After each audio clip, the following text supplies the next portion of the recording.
No, para que no. Muy bien, mis amados, vamos al estudio bíblico de esta noche. Vamos a ver qué libro vamos ahora.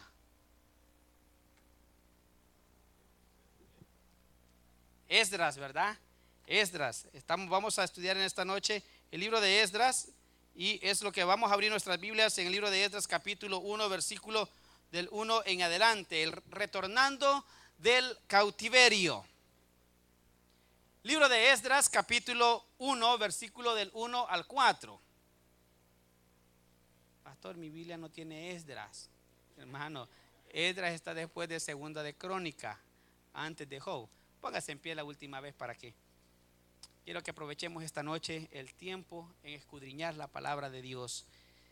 Dice el Señor en su palabra, Esdras capítulo 1, versículo 1 del 1 al 4. En el primer año de Ciro, rey de Persia, para que se cumpliese la palabra de Jehová por boca de Jeremías, despertó Jehová el espíritu de Ciro, rey de Persia, el cual hizo pregonar la palabra y también por escrito todo su reino, diciendo: así ha dicho Ciro, rey de Persia: Jehová, el Dios de los cielos, me ha dado todos los reinos de la tierra y me ha mandado que le edifique casa en Jerusalén, que está en Judá. Quien haya entre vosotros de su pueblo, sea Dios con él, y suba a Jerusalén, que está en Judá, y edifique la casa de Jehová, Dios de Israel. Él es el Dios, la cual está en Jerusalén. Y todo el que haya quedado en cualquier lugar donde more, ayúdenle los hombres de su lugar con plata, oro, bienes y ganados, además de ofrendas voluntarias para la casa de Dios, la cual está en Jerusalén. Vamos a orar. Padre, buen Dios, gracias te damos en esta noche por tu palabra. Suplicamos, Señor amado, que en esta noche hables a nuestros corazones y que podamos entender de que tú siempre estás tomando la iniciativa para restaurar la vida de aquellos que son de tu pueblo. Suplicamos, Señor, que en esta noche podamos entender que las malas decisiones nos llevan a un cautiverio. Pero con el tiempo, Señor, tú siempre has tenido misericordia con cada uno de nosotros. Y de donde nos hayamos metido, Señor, de ahí tú nos has sacado. Y de ahí tú nos has dado libertad para poderte adorar, para poderte servir, para poder enseñar a otros. Y sobre todo, Señor, para apartarnos de todo aquello que no te agrada.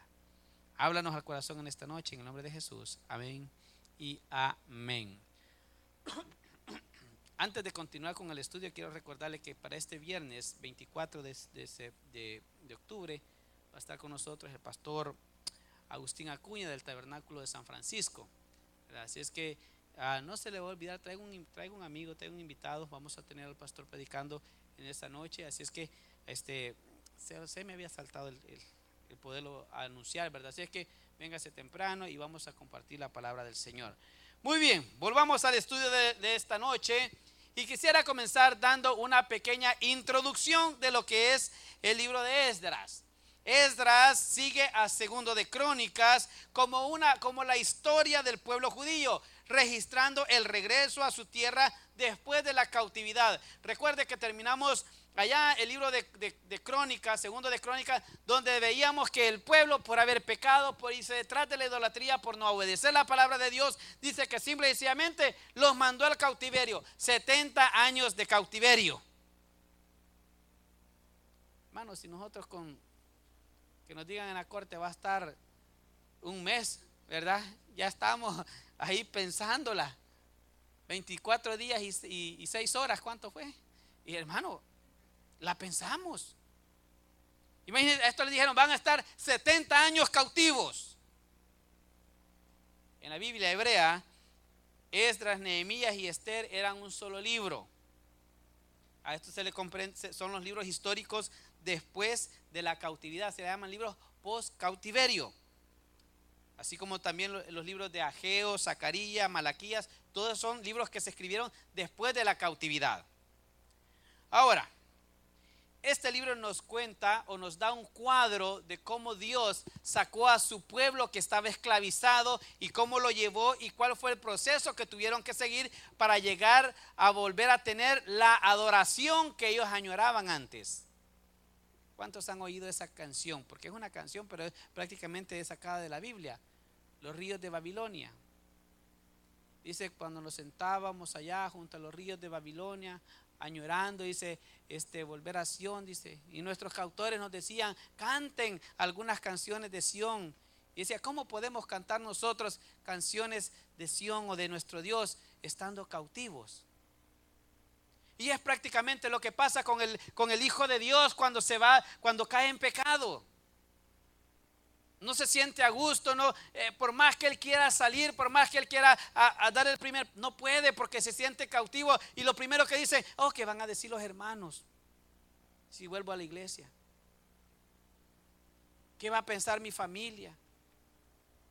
Están cautivos. De la misma manera, Dios usa el mismo proceso para hacer que regresen sus hijos que han caído en pecado. ¿Cuál va a ser el objetivo en esta noche? Que usted y yo aprendamos cómo Dios nos trajo a su reconciliación. Oiga bien, dice la Biblia que usted no buscó a Dios. Dios nos buscó a nosotros. Él siempre va a dar el primer paso. No hay cosa más hermosa, hermano, saber que formamos parte del pueblo escogido de Dios. Y si usted ha entendido que significa ser hijo de Dios, donde usted va, usted va y se para con dignidad, porque usted no es cualquier persona. Usted es un hijo de Dios. Hay gente que se le queda viendo, ¿verdad? Pero solo uno sabe qué es lo que lleva en el corazón. Y esa es la presencia de Dios en nuestras vidas. Este día fuimos a un meeting. Habían como unos 55 managers. Estaban los supervisores, estaban los dueños, porque estamos haciendo una transición en la compañía. Y mi mamá vio a una de sus antiguas managers y le dijo a la señora, oye, qué bien te ves. Y le dijo ella, desde que soy hija de Dios, todo ha cambiado. ¿Y tú cómo estás? Yo siempre mal, le dijo. Hermano, literalmente esas palabras. Cuando usted viene a ser hijo de Dios, cuando Dios lo saca de la cautividad, su vida tiene que cambiar. Su vida no puede ser igual. Veamos entonces cómo Dios puede retornarnos del cautiverio y darnos una nueva vida y restaurar ese tiempo de adoración, ese tiempo de comunión. ¿Cómo lo vamos a hacer? Vamos ahí al versículo 1 del capítulo 1. El primer punto de esta noche es que Dios siempre va a tomar la iniciativa. Hermano, usted no quiso ser cristiano, Dios quiso que usted fuera cristiano. Nosotros le andamos rogando a la gente, reciba a Cristo. Pero a veces pensamos, bueno, si Dios no quiere que este sea salvo, entonces ¿para qué? Alguien me va a decir, pastor, usted está siendo muy calvinista. No, ¿sabe qué? Dice la Biblia que si no es el Espíritu Santo que lo convenza de pecado, por más que yo le predique desde este púlpito, usted no se va a arrepentir. Mire lo que dice ahí la Biblia. En el primer año de Ciro, rey de Persia, para que se cumpliese, ¿quién dice? La palabra no era el deseo de los profetas, era la palabra de Dios la que se iba a cumplir. Por boca de Jeremías despertó el espíritu de Ciro, rey de Persia. Versículo 5. Entonces se levantaron los jefes de las casas paternas de Judá y de Benjamín, y los sacerdotes y levitas, y todos aquellos cuyo espíritu, ¿quién despertó? Dios. Hermano, Dios es el que da el primer paso para buscar al pecador. En el jardín del Edén, ¿quién fue el que buscó al hombre? Fue Dios, y le preguntó, Adán, ¿dónde estás tú? Pero el hombre, su pecado lo había hecho ocultarse. Y lo que sucede con nosotros cuando pecamos, nos da pena, nos avergonzamos. Ninguna persona puede venir a Dios sin que Dios se lo permita después de haber pecado. Por eso los que hemos andado que hemos sido cristianos, nos hemos ido al mundial y hemos regresado, le damos gloria a Dios, porque Él tuvo misericordia de nosotros y no permitió que nos quedáramos en el lodo cenagoso. Él nos sacó de ese fango. Ninguna persona puede, o después de haber pasado por una experiencia pecaminosa, regresaría jamás a Cristo, a menos que Dios lo traiga de regreso. Ninguna. Cuando un hijo de Dios está cautivo en el pecado, se vuelve en otra persona. Fíjense en esto. Los israelitas, los judíos, cuando estaban en su tierra, ellos eran ganaderos, eran pastores de ovejas. Cuidaban ovejas, cuidaban cabras. Ese era el trabajo de ellos. Pero cuando fueron llevados cautivos, ellos ya no pudieron ser pastores de ovejas, se convirtieron en comerciantes y fueron los mejores comerciantes. Cuando oímos decir judíos, lo primero que se nos viene a la mente son negocios, dinero, tranza, porque algunos no son muy honestos. Es lo primero que nos viene a la mente. Cambiaron de oficio. Y cuando un hijo de Dios es llevado cautivo al pecado, también cambia. Ya no tiene aquel oficio el cual Dios le dio cuando vino a sus pies. Conozco un hermano que cuando empezamos la iglesia allá en Los Ángeles, él era el de sonido. Él era el que grababa los sermones, él nos enseñó lo poquito que sabía de sonido. Y pasó el tiempo, se fue al mundo, ahora es DJ. ¿Se da cuenta? Cambia a las personas. Oye, DJ. Y saca sus fotos ahí. Ay, dije yo, estás cautivo en Babilonia. Porque cambiaste tu oficio, lo que Dios te dio para que ministrases al pueblo de Dios. Ahora el talento que Dios te dio, el don que Dios, hoy lo ocupas en el mundo.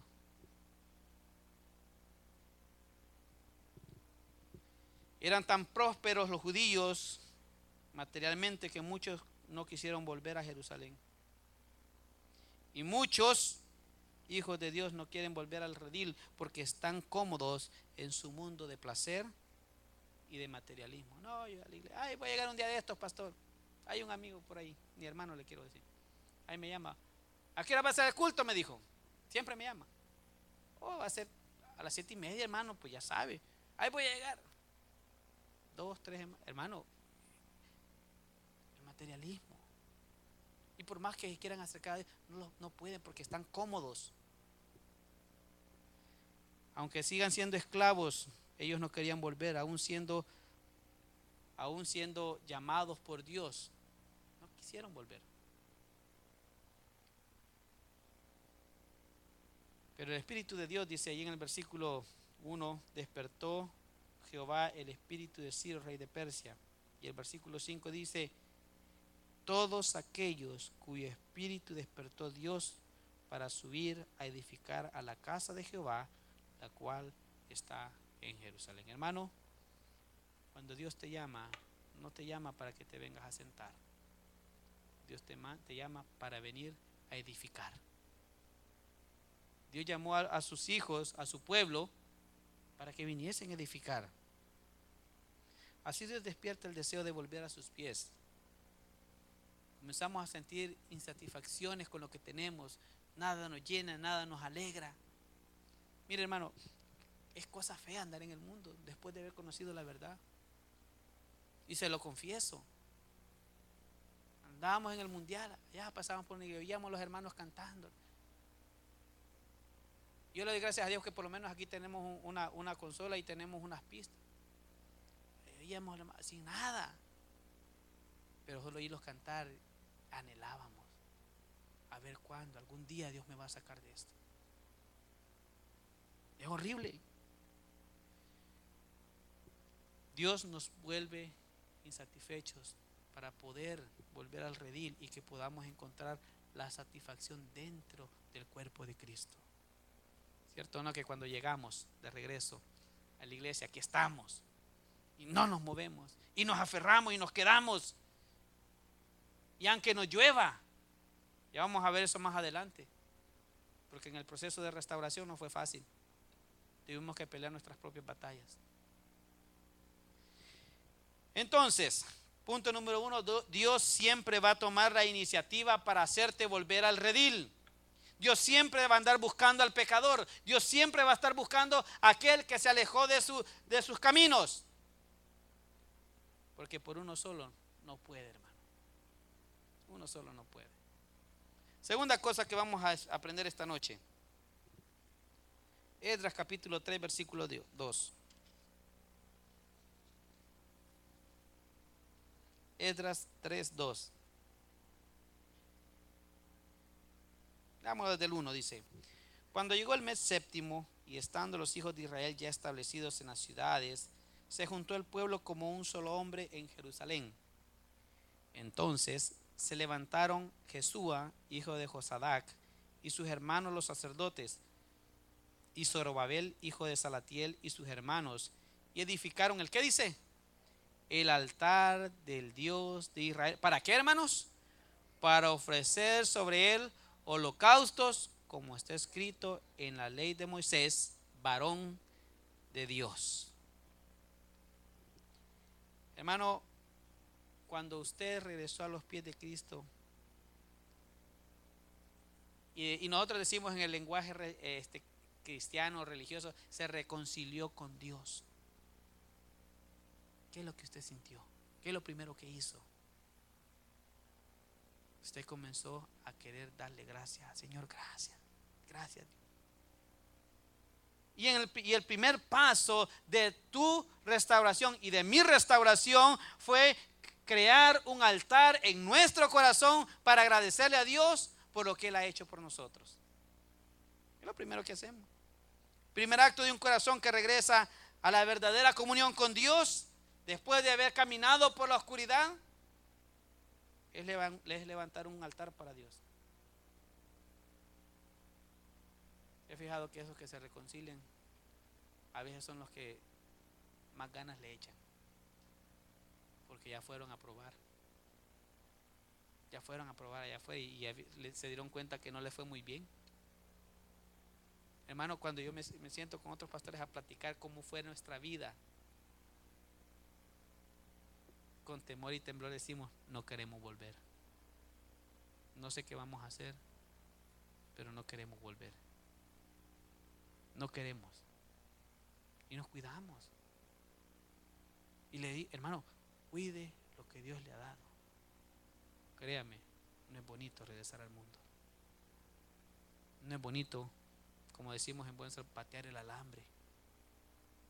No. Pero lo primero que hacemos es levantar un altar para Dios. Este altar representa que Dios es nuestro dueño. Cuando usted viene y se postra delante de Él y dice: Señor, tú eres mi dueño. En este altar se va a hacer sacrificio, adoración y alabanza. Se lo explico. ¿Qué significa sacrificio? Representa reconocer la voluntad. Representa reconocer la verdad. ¿Cuál verdad, hermano? Bueno, vamos a 1 Corintios 6, 19. Esta es la primera verdad que usted reconoce cuando usted es sacado de la cautividad.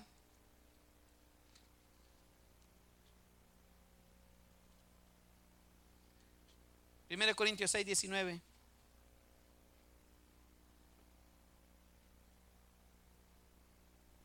¿Lo tiene? ¿O ignoráis que vuestro cuerpo es templo del Espíritu Santo, el cual está en vosotros, el cual tenéis de Dios? ¿Y qué dice? Y que no sois vuestros. 20. Porque habéis sido, ¿qué? Comprado por precio. Glorificad pues a Dios en vuestros cuerpos y en vuestro espíritu, los cuales son ¿de quién? Ay, es mi vida. Déjeme, pastor, es mi vida. No se meta conmigo.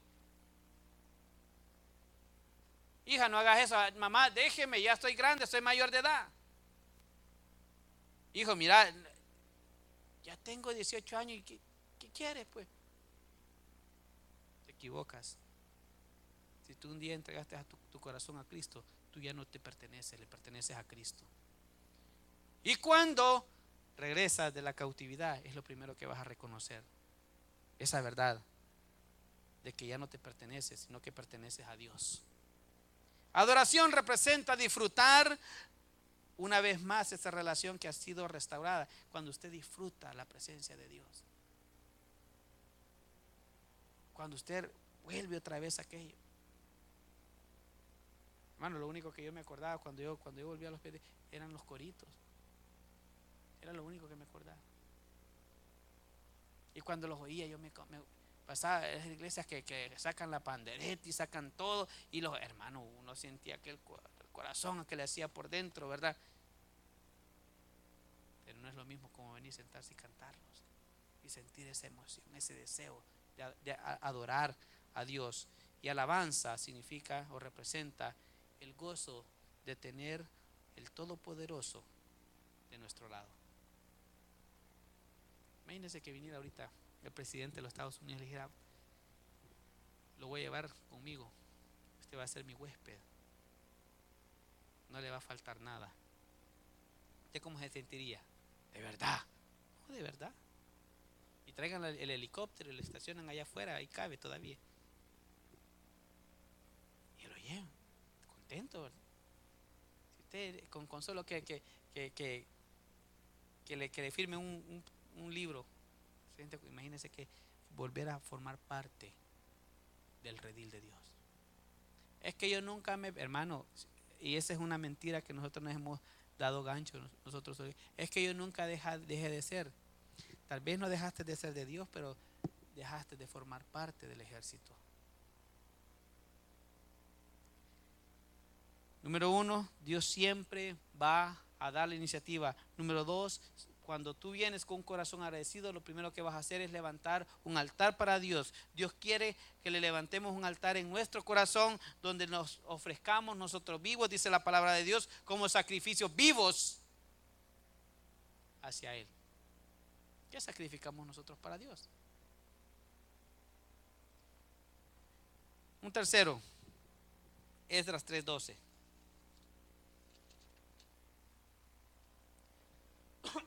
Solo fíjese la secuencia cómo va. Dios toma la iniciativa, uno viene a los pies de Cristo con corazón agradecido,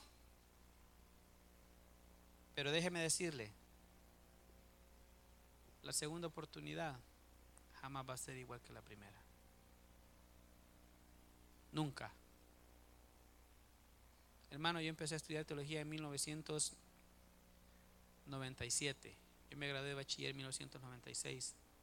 Estudié teología en 1997.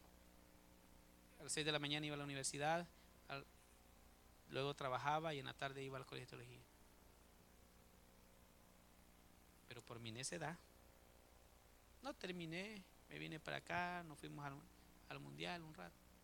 Pero fíjese esto, cuando retomé estudiar teología acá, la segunda oportunidad no fue igual. Costó más. Había más trabas. En aquellos tiempos estaba soltero, sin ir, sin compromiso. Hoy tenía una mujer, 2 hijos, 3, 4 hijos que atender. Y apúrate porque el tiempo se te está yendo. 3, 4 materias, hermanos, parecía loco. Cuando tuve la oportunidad de sacarlas con toda la comodidad del mundo, no la aproveché. Y el Señor me dijo: te voy a dar una segunda oportunidad. 3:12. Y muchos de los sacerdotes, de los levitas, de los jefes de casas paternas, ancianos que habían visto la casa primera. ¿Cuál es la casa primera? La que construyó Salomón, que le puso paredes de cedro, las por forro de oro, los querubines. Era una preciosura, hermano, una joya de la arquitectura antigua. Dice: visto la casa primera, viendo echar los cimientos de esta casa, lloraban en alta voz, mientras muchos otros daban grandes gritos de alegría. Este es el sentimiento cuando usted vuelve a Dios. Y cuando usted comienza a ver las maravillas de Dios. Sentimiento de gozo por sentirse en la presencia de Dios, pero también siente sentimiento de dolor por tanto año perdido. Yo a mí cada vez que pregunta le digo: fueron 5 años. 5 años que no voy a recuperar. 5 años que, si lo ve desde el punto de vista productivo, no se produjo nada. Si lo ves desde el punto de vista de experiencia, alguna experiencia ganamos. Y a veces cuando llegamos a una edad, si tan solo regresara unos 10 años atrás, un poquito, no mucho, para arreglar el desorden que hice. Usted se siente gozoso en la presencia de Dios y llora y dice gracias Señor por lo bueno, pero también hay ese sentimiento de culpa. Ay, de aquel tiempo que yo aproveché. Es como cuando usted está en su casa y le ofrecen comida. Aquí está la comida, mira, aquí come, acá y ahí. Y de repente usted va a trabajar bien lejos y las tiendas están como a 20 millas. Ay, allá en mi casa como hay comida. De todos modos, uno comienza a añorar eso. ¿Alguna vez se ha sentido así? ¿Ha regresado a Dios después de haber pasado un tiempo lejos de Dios? Pero cuando Dios lo comienza a traer de nuevo a su casa, a sus pies, a su presencia, usted siente eso en su corazón, ¿verdad? Siente esa alegría, pero también al mismo tiempo siente esa tristeza de todo el tiempo que ha perdido. La segunda oportunidad jamás será como la primera. El primer templo construido por Salomón, dice la Biblia, que cuando terminaron de construirlo, dice que la presencia de Dios llenó todo aquel lugar. Y dice la Biblia acá también en este libro de Esdras que lo construyeron y que ellos se alegraron, aunque no vieron la misma nube que vieron en el primer templo. Muchas veces venimos a los pies de Cristo en buenas condiciones, hermanos. Yo les pongo el ejemplo de un pastor que es amigo mío. Yo lo conocí a él sano, sin problemas de salud, sin nada. Mire, aquí estamos en el tabernáculo, vamos, comencemos. Y comenzó a llegar 2 o 3 veces y se desapareció. Estábamos allá en Bellflower. De ahí nos movimos a Inglewood. Allá vi que llegó con muletas. ¿Y qué te pasó? Se me quebró la pierna. Así quebrada la pierna comenzó a llegar a la iglesia. Quebrada la pierna comenzó a dar discipulado. Quebrada la pierna iba a la escuela. Quebrada la pierna le está sirviendo ya a Dios. ¿Se da cuenta? A veces nosotros la primera vez venimos completos, pero la segunda vez ya venimos en condiciones totalmente diferentes. Venimos golpeados por el mundo. Venimos lastimados por el pecado.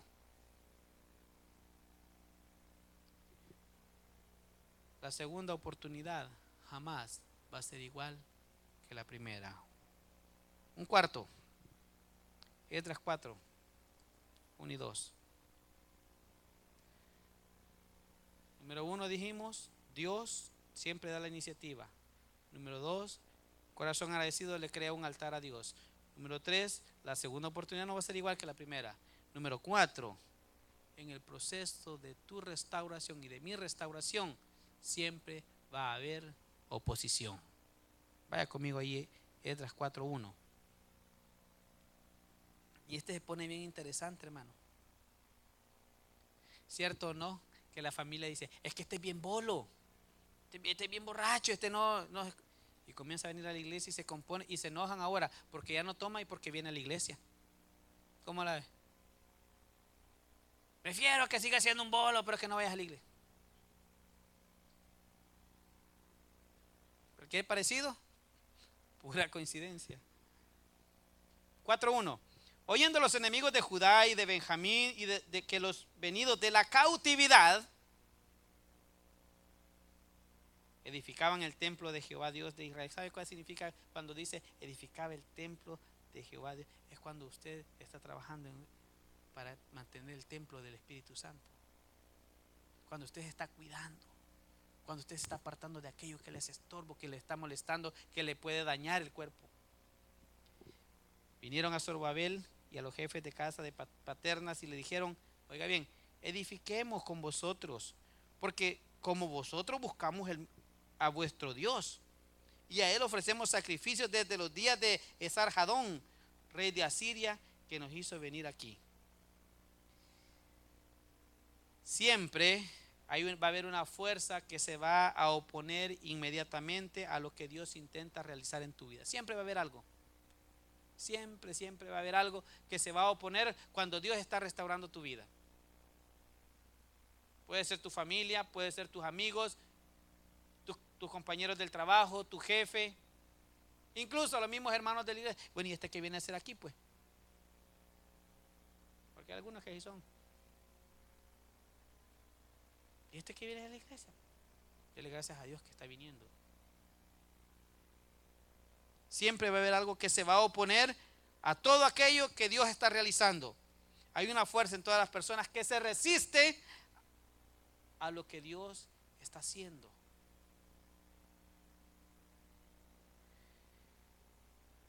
Y ven con mucho odio la obra del Espíritu de Dios. Veamos lo que dice la oposición. ¿Qué significa la oposición? Bueno, mire cómo llegaron estas personas al pueblo de Israel. En el 4:2 dice: y vinieron a Zorobabel los jefes de las casas paternas y le dijeron: edificaremos con vosotros. Oiga bien, primero la oposición va a ser una solicitud sutil, un ofrecimiento suave. Mire, qué bueno que está, mire, les voy a ayudar.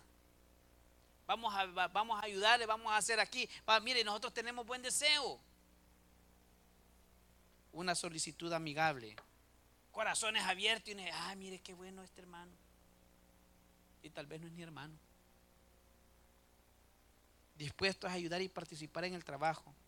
Hermano, no resulta difícil decirle que no a una persona que quiere ayudar, ¿verdad que no? Mire, pastor, aquí está esto, aquí está. No resulta difícil decirle que no.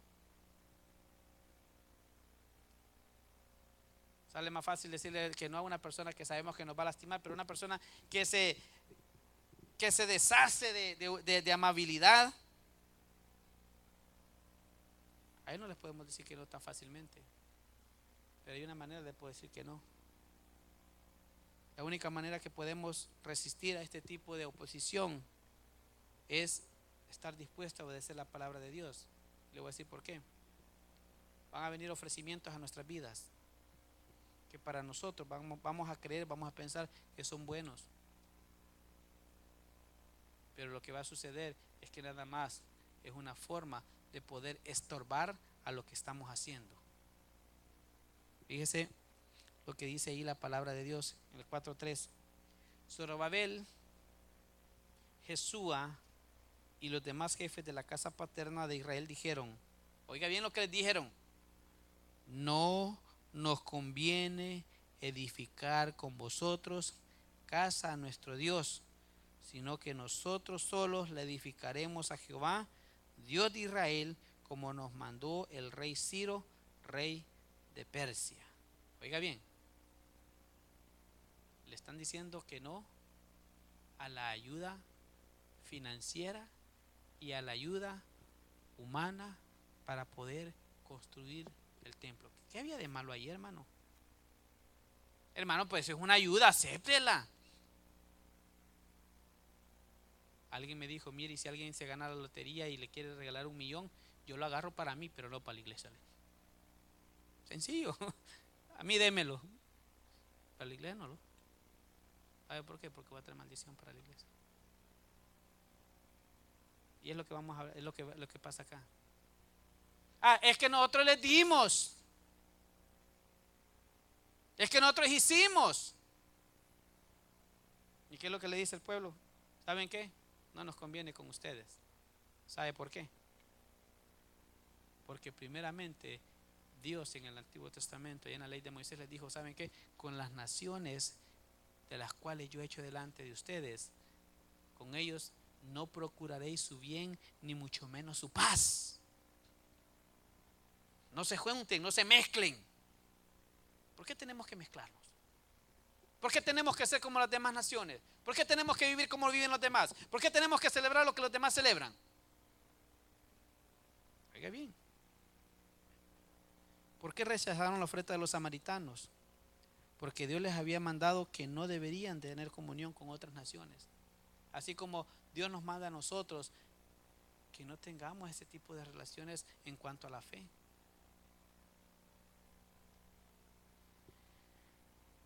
Dios rechaza totalmente la filosofía que intenta interponer conceptos mundanos, métodos mundanos que no están de acuerdo a la palabra de Dios. que no van de acuerdo. Hermano, hace mucho tiempo me trajeron un montón de ideas locas. Que mire, que no sé qué. No, hermano, perdone, pero eso no lo vamos a hacer. Es que nosotros allá, no, pero no lo vamos a hacer. Alguien me preguntó, pastor, ¿y nosotros por qué no celebramos el Domingo Loco? Y un día por San Valentín me querían linchar, imagínate, por el Domingo Loco. Me iban a venir disfrazados. No, le dije, no, es volado, no. Le dije, yo hasta ahí no estoy muy loco, le dije. Puedo hacer otras cosas, pero algo que no. Es que es una forma de atraer a la gente, sí, pero no. El Evangelio, oiga bien, si Dios hubiera querido que el Evangelio fuese atractivo para las personas, Él mismo se hubiera encargado de poner lo atractivo. El Evangelio no es atractivo para la gente. Es atractivo para nosotros que conocemos la verdad, pero no para la gente. Nadie quiere. Si el Evangelio fuera atractivo para la gente, todas estas sillas estuvieran llenas hoy. Y cada culto fuera gente diferente. Y los domingos tuviéramos 2, 3 cultos, porque cada culto iba a ser gente diferente, porque es atractivo. Pero como no es atractivo, como no hay desorden, por eso Dios dice, no os mezclen con ellos. Cuando rechazas la ayuda del mundo y su filosofía y sus conceptos para hacer la obra de Dios, entonces viene la oposición. Ya ves, nosotros hemos querido ayudar, pero no nos dejan. Mire lo que dice el versículo 4. Pero el pueblo de la tierra, mire, primero llegaron queriendo ayudar, pero ahora ¿qué están haciendo? Pero el pueblo de la tierra intimidó al pueblo de Judá y lo atemorizó. ¿Para qué dice? ¿Se da cuenta? No que eran cheros, pues. No que queremos edificar con ustedes. Entonces, ¿dónde quedó eso? Siempre va a haber oposición cuando usted no recibe la ayuda del mundo. Hermano, estamos viviendo tiempos donde el Evangelio está siendo amenazado en todas partes. Houston, Texas, 4 pastores demandados por no ser santos de la devoción de la gobernadora de Texas, una señora lesbiana. Quieren que los pastores traigan todos sus sermones para revisarlos, a ver si hablan contra el homosexualismo y el lesbianismo. Quieren atemorizarlos,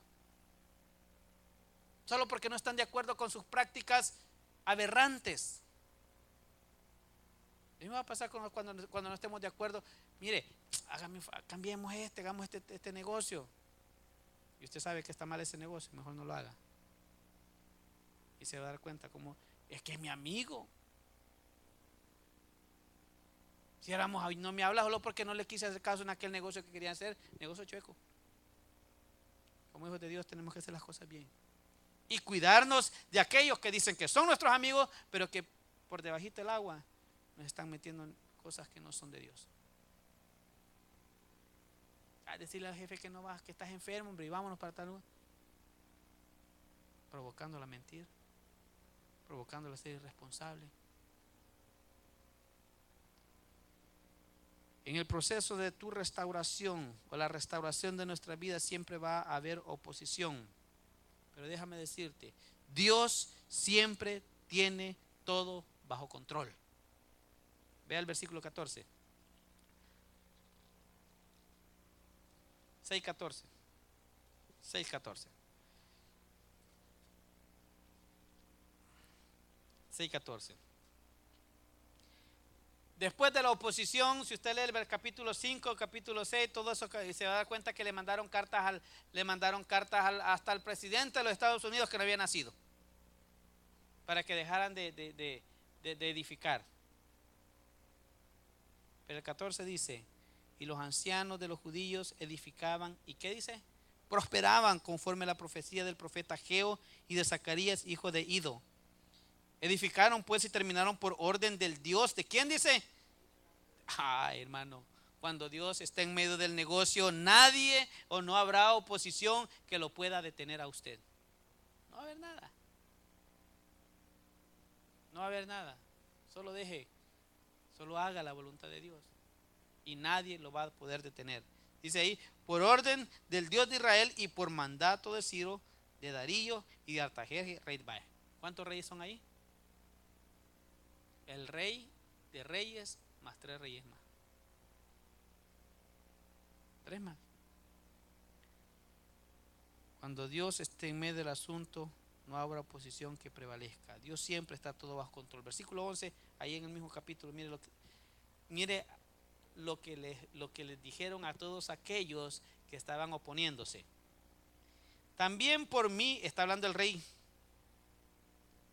también por mí es dada orden que cualquiera que altere este decreto. ¿Cuál era el decreto? De que tenían que seguir construyendo el templo de Jehová. Cualquiera que altere este decreto, se le arranque, ¿el qué dice? Un madero de su casa, y sea alzado y sea colgado de él, y su casa hecha muladar por él. Hermano, ese regaño está medio complicado, ¿verdad? Todo aquel que se oponga a la reconstrucción del templo de Dios, que se le quite un pedazo de madera un madero de su casa y que en ese mismo lo cuelguen. Oiga bien, todos aquellos que se oponen a que usted crezca y madure en el Evangelio, tienen un problema con Dios. Y no se queda ahí cortito, mire el 12. Y el Dios que hizo habitar ahí su nombre, destruya, ¿a quién dice? A todo rey y pueblo que pusiere su mano para cambiar o destruir esa casa de Dios, la cual está en Jerusalén. Yo Darío he dado el decreto, sea cumplido. ¿Cuándo dice? Hermano, Dios tiene control. Vamos a ser amenazados, vamos a ser afligidos. Sí. Pero ay de aquel, dice Jesucristo, que sirva de tropiezo a uno de estos mis pequeños. Mejor que se amarre una piedra de molino al cuello y se lance al mar. Va a ser mejor para él. No nos pueden ganar si realmente estamos haciendo la voluntad de Dios. No nos pueden ganar si realmente estamos siguiendo la palabra de Dios. Uno más. Ya faltan como 20 más, pero 2 más vamos a trabajar. Capítulo 7, versículos 9 y 10. Cuando usted haya superado la oposición, cuando vea la mano de Dios obrando maravillas, vendrán pensamientos y deseos determinados para conocer más de Dios. Y usted dice, bueno, Dios ha sido tan bueno conmigo que quiero conocer más de Él, quiero compartir esto con los demás. Mira lo que dice 7:10. Dice, porque porque Esdras había preparado su corazón. ¿Para qué dice? Para inquirir la ley de Jehová y para cumplirla y para enseñarla en Israel sus estatutos y decretos. Se lo voy a traducir esa palabra inquirir. Significa aprender. Significa escudriñar, estudiar, profundizar en la ley de Jehová. Y no solamente eso, sino también para cumplirla. Y no solamente para cumplirla, sino que también para enseñarla. Y eso es lo que sucede con los corazones agradecidos, hermano. Bueno, estoy viendo las cosas de Dios y yo, ¿qué sigue? Bueno, aprenda palabra de Dios, prepárese, obedézcala y compártala. Porque es parte de nuestro proceso como crecimiento como cristiano.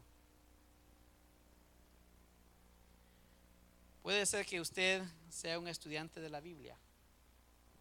Puede ser que usted se haya leído la Biblia de pasta a pasta. Pero le preguntaría, ¿realmente la obedece? Santiago 1:22. Vamos corriendo ahí. Santiago 1:22. allá en el Nuevo Testamento. Es que yo he leído la Biblia 20 veces, 15 veces, 10 veces, 5 veces, de pasta a pasta. Me puedo los libros al revés y derecho, de adelante para atrás, de atrás para adelante, de en medio para los lados. Ok. Mi pregunta sería, ¿qué tan obedientes con la palabra de Dios? Mire lo que dice Santiago. Pero sed, a ver, leámoslo todos juntos pues. Pero sed hacedores de la palabra y no tan solamente oidores, engañándoos a vosotros.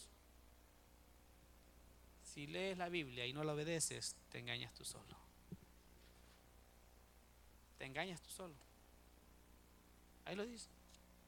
No solamente oidores, también hacedores. El que solo es oidor y no la pone por obra, se engaña a sí mismo. En el proceso no te quedes con el deseo. Aprende de Dios, obedece a Dios y comparte a Dios. Es lo que Cristo quiere. ¿Qué es lo que enseñamos? Bueno, prepárese, estudie la Biblia, obedézcala, obedezcámosla. ¿Y qué más? Compartámosla.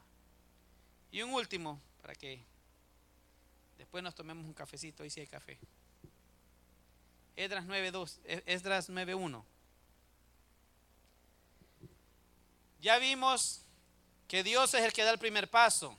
Amén. Ya vimos que un corazón agradecido alaba a Dios. Ya vimos que la segunda oportunidad no es igual. Ya vimos de que siempre va a haber oposición. Y un último, hermano, no solamente se queda ahí. También tenemos que separarnos de aquellas cosas que nos estorban, que nos estorban, que nos estorban, que nos estorban para obedecer a Dios. 9:1. Acabadas estas cosas, ¿qué cosas? Ya la reconstrucción, ya todo lo que habían hecho. Acabadas estas cosas, los príncipes vinieron a mí diciendo: el pueblo de Israel y los sacerdotes, oiga bien, el pueblo de Israel y los sacerdotes y levitas no se han separado de los pueblos de la tierra, de los cananeos, de los heteos, de los fereceos, de los jebuseos, de los amonitas, de los moabitas, egipcios y amorreos, y hacen conforme a sus abominaciones, porque han tomado de las hijas de ellos para sí y para sus hijos, y el linaje santo ha sido mezclado con los pueblos de la tierra, y la mano de los príncipes y los gobernadores han sido la primera en cometer líderes y pastores.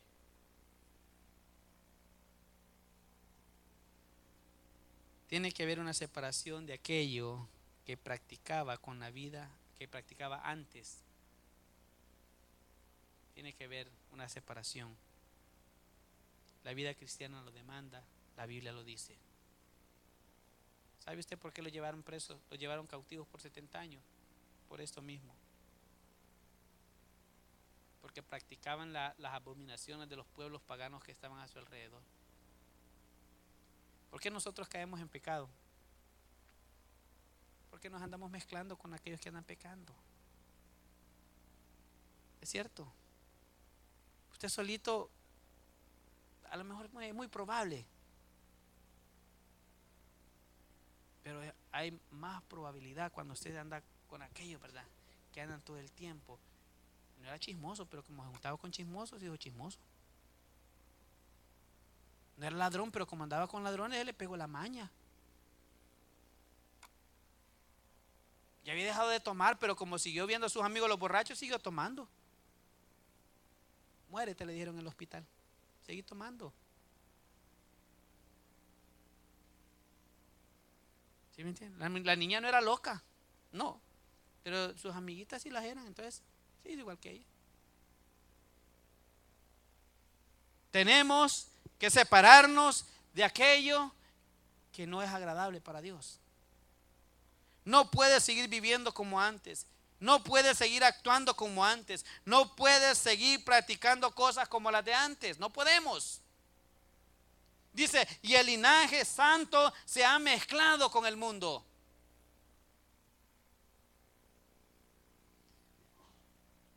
Esa es la Biblia ahí en el versículo 6, capítulo 9, 6. Y dije, Dios mío, confuso y avergonzado estoy para levantar, oh Dios mío, mi rostro a ti, porque nuestras iniquidades se han multiplicado sobre nuestra cabeza y nuestros delitos han crecido hasta el cielo. Desde los días de nuestros padres hasta este día hemos vivido en gran pecado. Habían sido restaurados, pero no habían cambiado.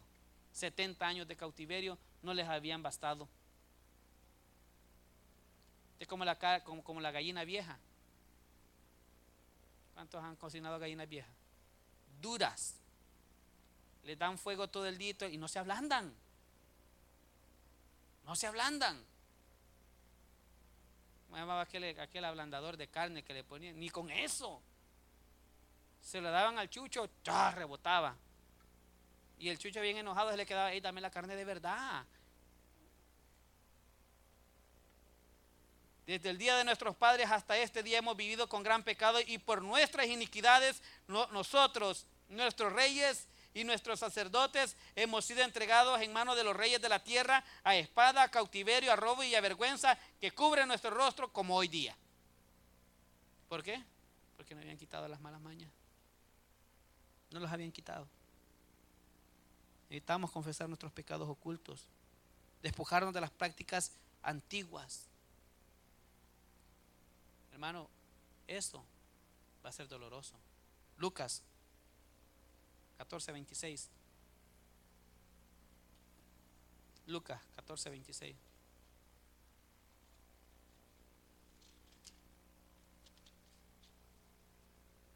¿Lo tiene? Acompáñeme pues entonces. Si alguno viene a mí y no, ¿qué dice? Y no aborrece a su padre y madre y mujer e hijos y hermanos y hermanas, aún también su propia vida, no puede ser mi discípulo. O sea, pastor, que tengo que dejar. No, se lo voy a interpretar. Este es un simbolismo que significa que debemos de dejar o de abandonar todas aquellas prácticas que tengan el origen en la carne.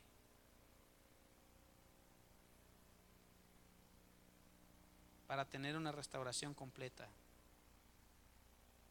Todo aquello que está originado en la vieja naturaleza, odios, rencores, amarguras, incapacidad de perdonar, resentimiento, todo eso se origina en la carne.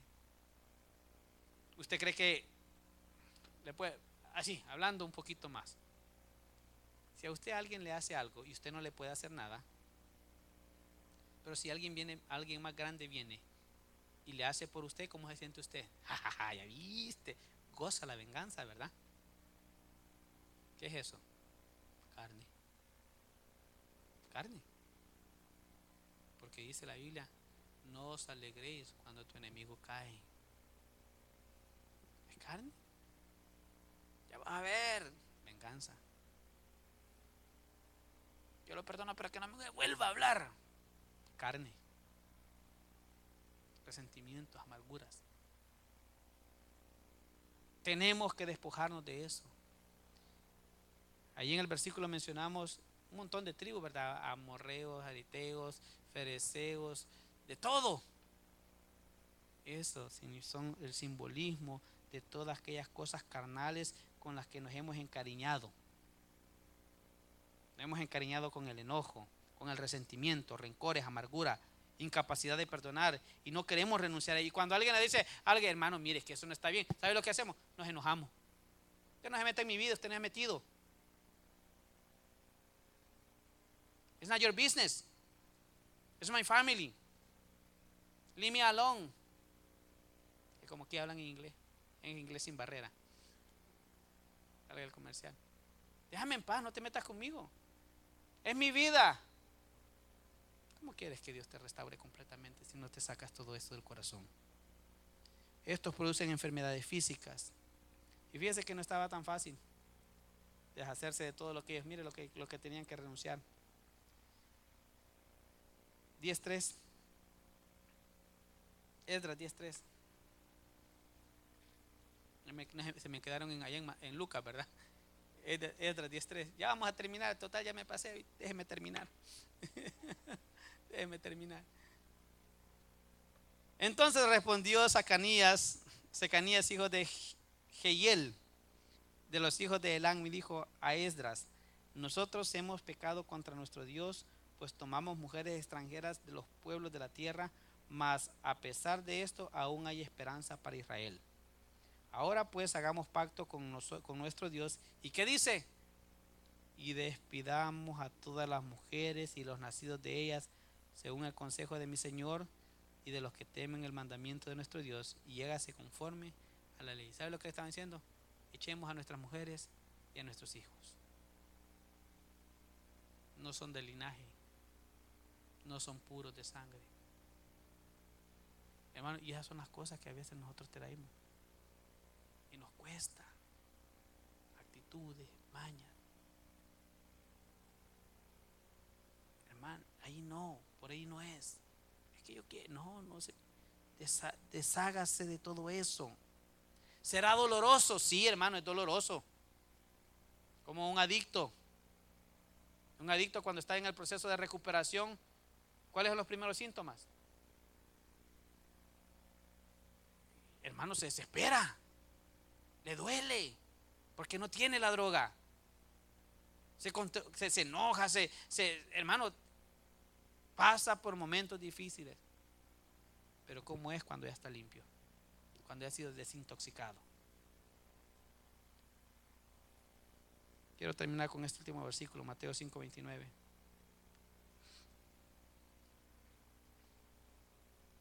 Una vez mi mamá me preguntó de este versículo y le dije: te vas a tener que sacar los 2 ojos, le dije. Por todo lo que había visto en toda su vida.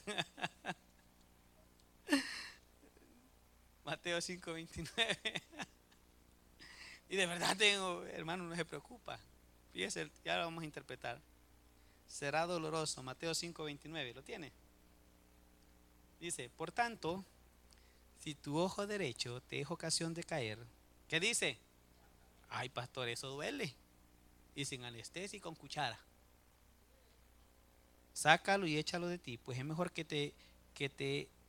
porque es mejor, que estoy perdido ya aquí, hermano.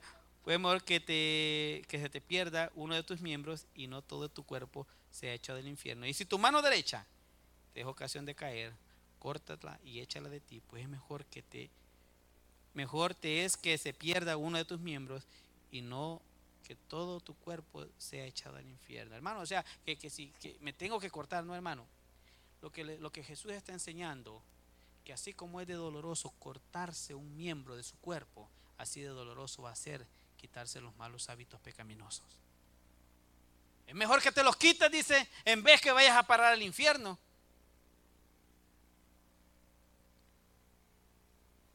Mejor es que nos despojemos de ellos antes que algo más grande venga. Fíjense que ya en Esdras, no, ahí no aparece que Dios les haya dicho a ellos: saben que hagan esto. No, ellos mismos conocían la verdad, conocían lo que decía la palabra de Dios, y ellos mismos tomaron la determinación. Dios no les impuso, sino que fueron ellos los que decidieron hacerlo. Seamos, hermanos, implacables con estas cosas. Seamos, hermanos, duros con esto, rectos con esto. Hay cosas que tenemos que mejorar todos. Pero, hermano, es una lucha que vamos a tener todos los días. Pero cuando usted decide sacar todo eso de su corazón, Dios siempre va a ser generoso con usted.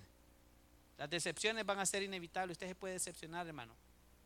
Pero el desánimo es su responsabilidad, si se desanima o no. Y cuando venga el desánimo, que la palabra de Dios sea nuestra ancla en esas tormentas. Y que todas nuestras batallas las podamos ganar de rodillas.